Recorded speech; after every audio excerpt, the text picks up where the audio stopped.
Hey there, it's Bootzone here. This is a Bosch Logixx 8 Perfect Life washing machine, German model. So I'm going to just check the filter today, down in the front, as usual. Push that tab in, pop that thing out.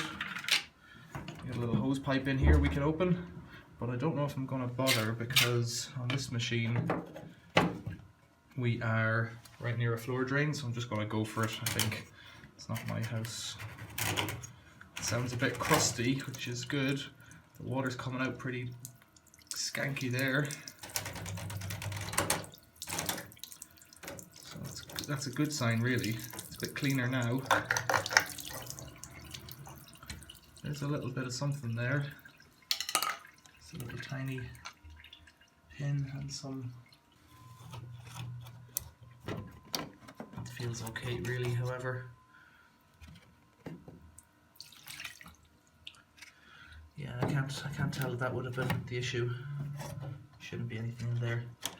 There's a little handy helper if you're ever stuck. That little red tab there, if you pull that down, it opens the door. If the door is shut closed, there's a little bit of fluff on that filter, but that's nothing at all really.